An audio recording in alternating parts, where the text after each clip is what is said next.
welcome to Who's Your Outdoor 1969, or welcome back if you're a subscriber.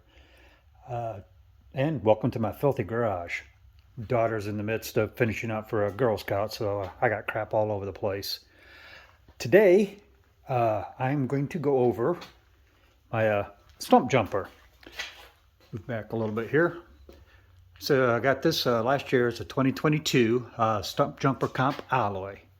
And well, they call it sage, gloss sage green and forest green. I call it olive drab because that's what it reminds me of. Like I said, I bought this late last year. I liked my rock hopper so much that I bought an upgraded version. Grab my notes because I actually was smart this time and made notes. All right, as I said, it's a 2022 Stump Jumper S5 in size, which would be XL, which oddly enough on my rock hopper, I'm one size too small. And on this one, I'm, well, one size too big. I should have got an S4 instead of the S5. But I still like it. I can still ride it without any issues. I was looking on the website to try and get some of this information. According to the website, it has 130 millimeters of travel, which I'm not sure how they figure that up, because the front fork has 140 mils of travel and the rear shock here has 45 mils of travel. But I'll get into that here just shortly. But as I was saying, I got this in late last year. Their Comp Alloy. The previous video for this, I showed how to do the flip chip, which after doing that, I may actually flip it back. Granted, I wasn't going super fast, but it felt odd. Is the only way I can think to describe it. So I may end up flipping that back. But anyways, going back to text, I didn't do any of the geometry because that's a foreign language to me. I'll put a link to a Specialized website in case you want to look up to what the geometry is. But going over, as I said, it's what they call gloss sage green and forest green. Like I said, to me, it's kind of like olive drab. It has 130 millimeters of travel.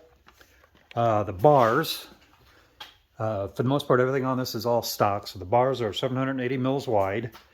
So far, I haven't had any issues. I don't know if I have to shorten them or anything like that. Has an X-Fusion dropper post, which has 175 mils of travel there. It did have SRAM G2 brakes on it, but I'm used to Shimano here, which is what I have on it now.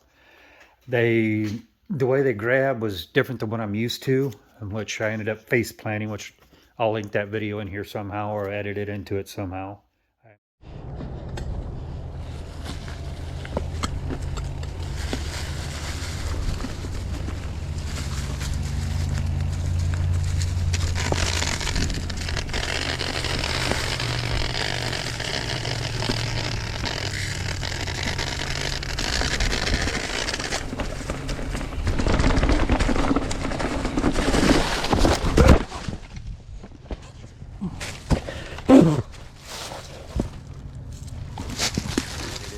Somehow, I am not sure yet. So I ended up switching from SRAM to Shimano, but from the factory it comes with the G2s. Has 200 millimeter rotor on the front, 180 here on the rear. I got the Dior 6200 series brakes, front and rear, four piston, which the G2s were 4 piston. Let's see, rear shock is the Fox, let me look here, Fox Float.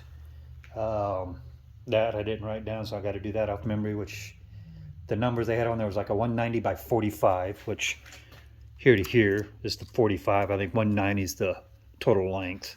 Like I said, I didn't write that one down. The front is a Fox also, they're Fox Rhythm 34. That has 140 mils of travel. Air shock, dampening for compression. Let's see, rebounds hiding. Yeah, rebounds underneath here. Oh, yeah, that red knob is rebound. we'll come back around for the rear shock. Same thing with the rear shock. It's a 3-position for locked, medium, and then fully open. And this is rebound. The red knob here is also rebound for the rear shock. Let's see. It's a, come around to the other side. Drivetrain is all SRAM. It's the NX Eagle. There it is.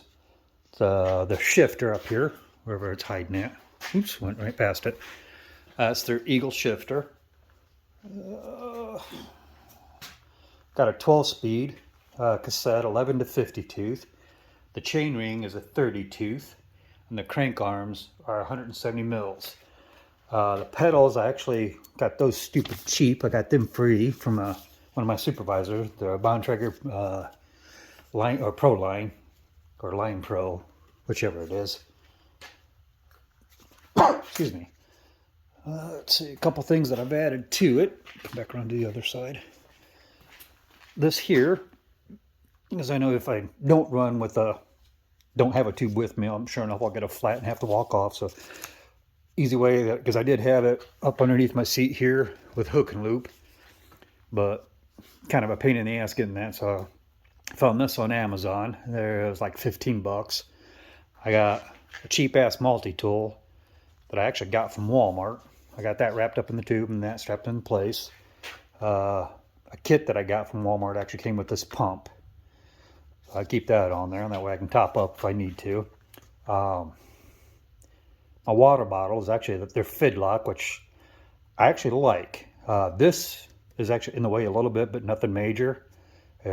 Once it's on there, it's on there. You got to kind of what they call their twist lock. It's held in place by magnets and like a mechanical latch system. So when you go to take the bottle out, you just grab, give it a twist, and it comes right out. And then all you got to do is just line it up with the pegs, and it's clicks right on due to the magnets. I don't know if I just don't have it adjusted properly or not, but I'm actually either going to have to put a token in here to slow down dampening on this, because even just normal riding, just sitting on my butt pedaling, I can use almost the whole travel of this. That or I just need more air in it. I'm not sure yet, because I know when I initially got it, you usually start out with whatever your ride weight is. In my case, it was right around 200 pounds, which I don't think was enough, because like I said, just riding, I just hit a bump and I didn't bottom it out, but I shoved the O-ring here almost all the way down. So I think that was part of the reason why I ended up wrecking. So I ended up, after I changed the brakes, I added more into it. I think I'm right about 225, 250 pounds of air in it. That helped out immensely. I also slowed the rebound down, so that way I'm not trying to get bucked off of it, and that helped out too. So let's see, tires. They're Purgatory on the rear. They're both tires are 29s. I got Purgatory 2.3 inch on the rear, and the Butchers on the front, same width. One's a T7 compound, the other's a T9. Yeah, the Butcher's a T9 and the Purgatory's a T7, which I think the T9 is a softer compound and the T7 is a little harder, or well, not necessarily softer, but more sticky compound, and the T7's a less sticky. When I actually get up to a decent speed, they do grip pretty good. As you can tell, last time I rode, it was muddy, so I didn't ride a whole lot. My rear bag here, I was trying to find something that I could put on there. That way I can stick my phone and my wallet and all that stuff in it, instead of trying to, cram it in my pockets, because I got this thing about wrecking. I'm really good at it. From what I can tell with the seat all the way down, it does not look like it will hit the rear tire, but if it does, no big deal. I got this off of Amazon also. That was only like $6 shipped. My only complaint so far is these clamps are stupid thin. So if there's going to be a failure point, this is going to fail first. But $6, it gives me an idea if that's going to work there for me or not. So I ain't too worried about it. Excuse me. Let's see, what else do we got here? The hubs, or whatever it was from the factory, whatever brand Specialized is using. It's 12 by 148 on the dropouts. quick release through axle, front and rear. And maybe down the road I might update the hubs on it. But engagement wise, it's not too bad. It's a hell of a lot better than what my rock hopper is. My rock hopper, it's, you know, like I said, being an entry level mountain bike, has a square taper bottom bracket, but the engagement from where it moves to where it grabs is horrendous. So I'm going to be swapping that out, or if I can find a hub for that, I'm going to swap that out. This one here is not so bad. I mean, so there's the first click. I'm not sure what the engagement is, but it's just a few degrees. My rock hopper, if it starts here, I got to go like that before it actually grabs. If I have to backpedal or something like that, and that's too much gap. I think coming back to this, I think one of the things I might end up changing, in essence, will give me more travel without actually without actually changing anything, and without physically giving me more travel. So I just got to do more research on it. But there's a link out here that replaces where the rear shock and triangle and all that connects to, called Cascadia link. I've seen a few online on YouTube that's ran it and they like it, but I haven't seen a whole lot out there, so I'm probably going to hold off a little bit more because I think that's a fairly new product. But as far as, like I said earlier, I'm probably going to end up putting the chip back to where it was, since I got more air in the rear shock. So, because I know that last time I went out and rode this, I didn't get any pedal strikes. Let's see, what else do I have on here? I'm still not super prepared for when I do these videos. They're kind of like a last second ordeal. Like I said, as far as the bars or the cockpit, everything on here is stock. I want to shorten the stem up. That way it gets me sitting upright a little more instead of leaning over so much on my hands, because it kills my wrists. I didn't look up the length of the stem, at least not when I started for this video. But if I remember right, I was thinking this was like a 60 mil stem.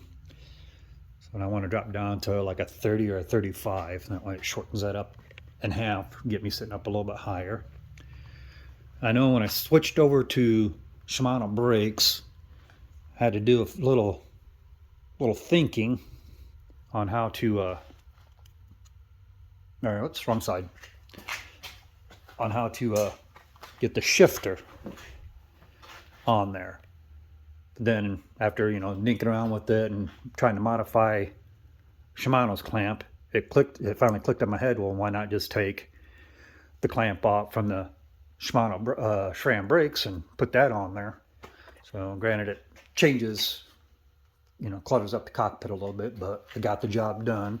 Because the problem I was running into when I was trying to get this whole piece onto here, it was actually hitting on the bottom of the bracket, so I couldn't really get it on there. And then that's when it finally clicked in my head to just use SRAM's bracket, and problem solved. When I switched over to Shimano brakes, I had a hell of a time getting the air out of them. You know, because I can grab the pedal, you know, I can, with the bleeding blocks in, I can get it, you know, I mean, the pedal. The lever here wouldn't move a whole lot, about like that. But as soon as I took the blocks out, put everything back together, I could just about hit the bars with it. I mean, hope I can do this without breaking it. Anyways, I could get it to where I could actually pinch my knuckle between this and this. I kept messing around. The front was worse than the back, and then I actually had the brakes off there, and I was, you know, working the brakes nice and gently so I could see what was going on. But I noticed it would only move just a hair, but it, you know, it still wouldn't build pressure. So I just kept squeezing. All of a sudden, I felt a pop, and I seen the pistons jump in, and so I released it, pushed them back out, did the same thing on the rear, because I noticed it was worse on the front, and I did the same thing on the rear. I've had awesome brakes since then. And like I said, this one just barely moves. So just a heads up on that. If you ever run into that issue, I'm assuming that could happen on any brake brand. So like I said, I am partial to Shimano because that's kind of what I'm used to. Like I said, I tried the G2s. I've seen people that had, you know, awesome luck with them. I wasn't one of them. Then again, like I said, I may just not have gave them enough time. I may not have had them bedded in properly. I don't know how long it takes. I know with these Shimano, I can make, you know, half a dozen passes up and down the drive, and they're good to go.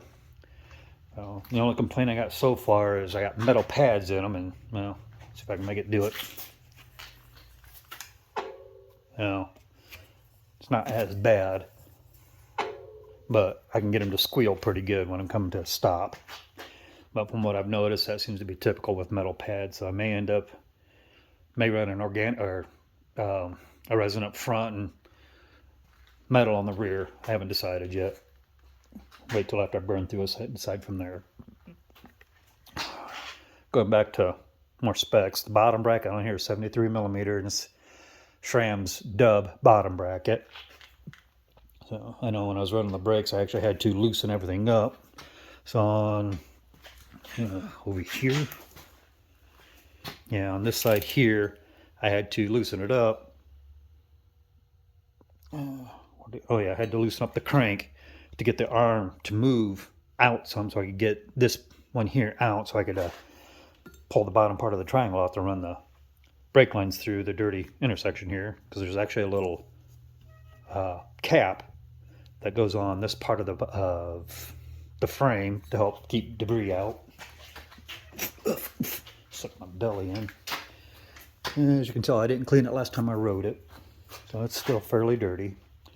I know once Mother Nature's evil twin sister figures out what the hell she's doing, weather-wise, I want to get out and get a little better riding video of this. So right now, the only video I got is where I wrecked on my home trail here. Because I know here over the last 2 weeks, we've gone from everything from summer to Arctic temperatures. Now, that was actually the Arctic temperature was early February. But here over the last couple of weeks, we've gone everything from 20 degrees up to 60 degrees. So one nice little feature, like I said, is internal cable routing. But right here, like if you run a new cable for whatever reason, or well, in this case, housing, I got 2 screws here. You pop them screws out, and you can actually see where through the frame it goes, and it's got a couple little channels in there to help keep the cables in place. So that's actually pretty nice. Found that. I figured that out, or found that out when I was redoing the brakes. But overall, I am definitely happy with it. And just kind of a little smartass comment here. One thing I found out last year on my rock hopper, flats are great for removing flesh from your shins. It didn't feel good, but hey, I stayed upright. Let's see, what else do we have here besides dirt? I think that pretty much covers everything. Let's see here, cover drivetrain. And in case I didn't say it, the chainring is a 30 tooth. I don't remember if I said it or not. I'm still not very good at doing these videos. Let's see. Yeah, say their saddle. That's factory. That's I think they call it Bridgesport. Couldn't tell you. I don't know. It gets the job done. I don't have any issues with it. It's actually pretty comfortable. Let's see. I believe that covers everything. Like I said, eventually once the weather straightens itself out, I'll get some ride videos going on.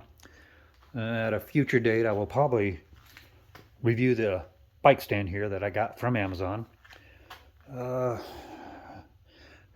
Let's say I will probably put a link in for somewhere in the description for this if I can find it in my account. And if you're interested, you can check out the bag too.